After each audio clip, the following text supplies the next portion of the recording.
Fiona and Jessie. I'd like you all to welcome Lily O'Connell and Max von Schwitt.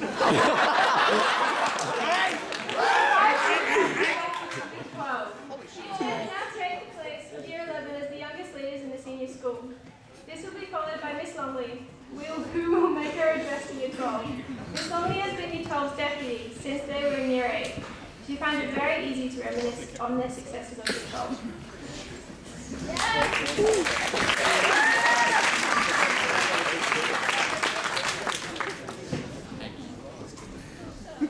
you come with the car? So Year 12, you're born into the year 1992 where the first big day out was held.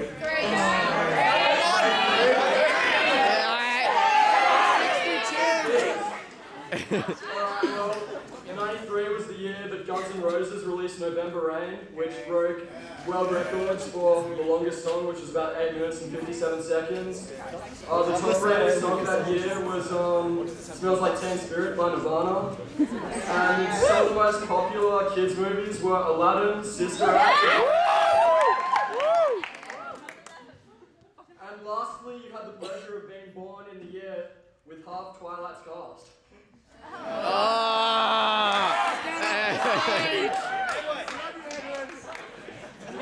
Then you grew up in Take Back the 90s. With TV shows like Hey Arnold,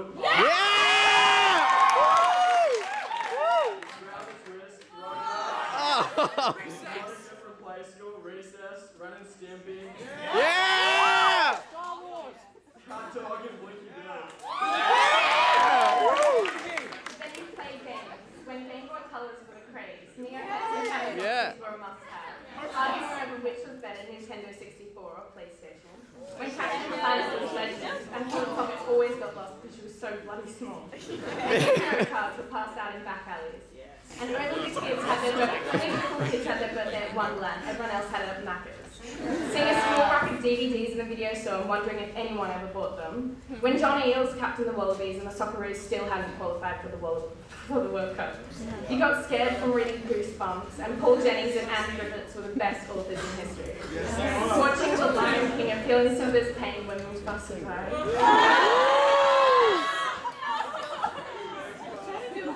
Early to watch Saturday at Disney went down. Or watching Cheese TV and singing to the tune every time the break came on. And Healthy Harold Day was the best because you got to miss class to sit in a tiny stuffy caravan and listen to a talking giraffe. Unfortunately, Fogo still didn't have hair.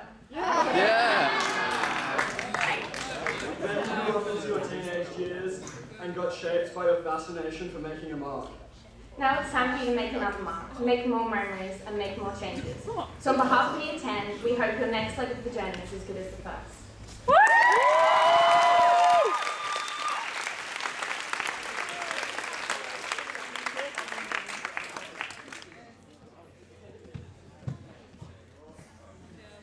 I've been teaching for over 30 years, and so basically when it gets to graduation, I get to a point about a week out and think, well, what's something profound that I can say to this year's Year 12 that might be different? But what's interesting is that about a week ago, Year 12 came and told me about nostalgia. So at the start of my speech this afternoon, I just want to talk about nostalgia and talk about the differences, I suppose, and also the sameness of speeches over time. I was talking to my Year 12 English class where I was saying that I went to Manly Girls High, and in those years, which is now Freshwater, and in those years, out of a year group of nearly 125 odd students, girls, there was only 4 of us that went on to university. And of those 4, we went off to different universities, and so my message to Year 12 as the English class was, you're so much better off, if you like, than your parents, and I hate to say maybe even grandparents, because there is an opportunity for that social network and to sustain the relationships that you have. So then my brain went to my own Year 12 farewell, and basically I was a little bit reminded actually of Elliot and Josh and so on, about, they were singing about disorder. And of course, I was, my record at the time that I had, and I'm going to say record, not CD, was Led Zeppelin. So I was, we were singing about disorder nearly 30 odd years ago. So the message is still a little bit the same, but of course, being a deputy, I also have to talk about order. And I want to talk about the fact that the most important thing about school is the messages that you get. And I want to talk about, I suppose, what appears to be cliches and old hackneyed expressions that still stand the test of time. So I'm going to start, and I'm going to try to move into the 21st century by doing a little bit of a PowerPoint here. So the first slide. What? What the hell? What is this? That I was preparing my thoughts for the speech. I decided I'd better think about what was happening to me at the time, and a very good friend of mine sent me this email in terms of a friendship that has lasted a very long time. And so I wanted to highlight a couple of things from each of the slides that I'm going to give you.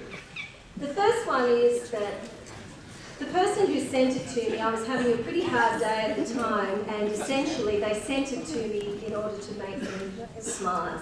So at the end of the day, I want to say to you that at the end of Year 12, one of the most important things is that you come out having had that time and experience of so many years of schooling with a smile, knowing that you've completed it and you've done it with friends and you've done it with models, adult models who have supported you along the way.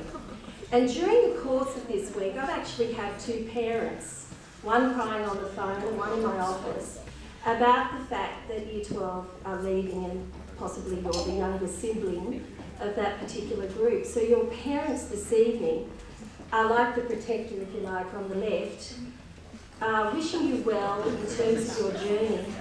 I also like to think of this particular picture representing staff as well, because often we forget that staff have helped you along the journey as well. If I was to look at the number of excursions that have happened to Year 12 this week, the large majority of you have gone across the road, if you like, across the seas, and basically you've gone to every coffee shop known in Mossman in order to celebrate the end of Year 12. So you've been protected throughout. Next slide. As many of you know, when you come into my office, I'm a cat lover.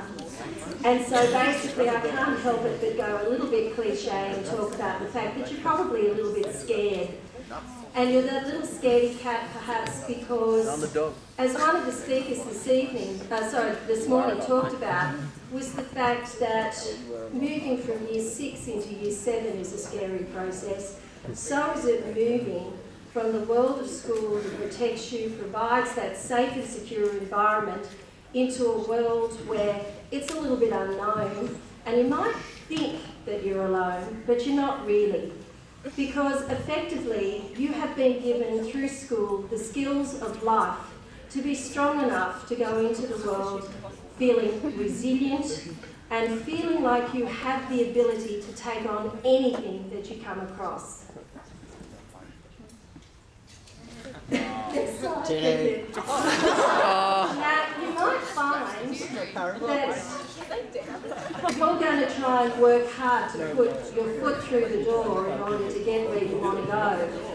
But I suppose my view is, you could look at this picture and think of a couple of things. One is, be strong in terms of stepping forward and stepping up and being able to compete, because the difference between what you will be experiencing beyond school and what I've experienced, I've stayed in the job for my entire life. You're going to change jobs a number of times because that's the nature of your world.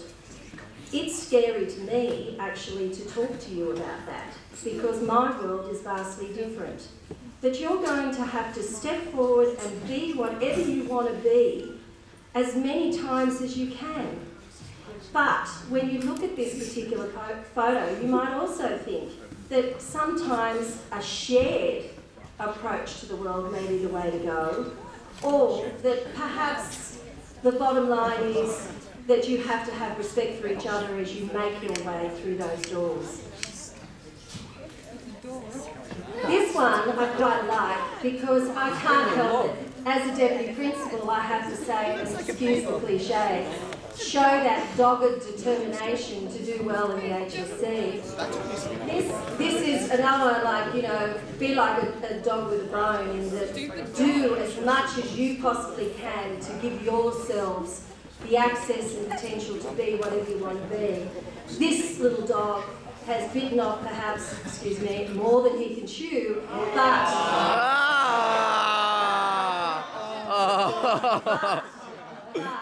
he's absolutely loyal. And I think one of the things that perhaps Elliot established for me was the loyalty that Year 12 has to the very essence and culture of Mosman High School.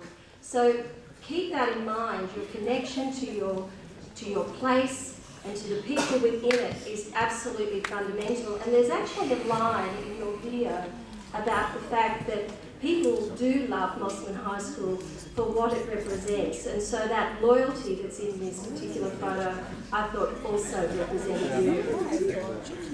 Lastly, and towards the end, you know, I believe wholeheartedly in life balance. I figure, considering, again, Fiona and Jessie just then, you know how to have fun, and I'll give you that message that you should have a sense of balance over the next few weeks of study and fun, and to make sure that you schedule a little bit of time for you. And as a bit of a water girl, I always maintain the best place to be is on the water. But never mind, that's my choice of fun. You find your way and make sure you maximise it. HSC coming up. Don't turn yourselves inside out. Or roll over occasionally and let other people look after you like mums and dads. But essentially, there is one thing also in terms of life balance that you should have, and that is to rest and also to ensure that there is a little time for good sleep and good nutrition, and this is where Mum and Dad can help you over the next few weeks.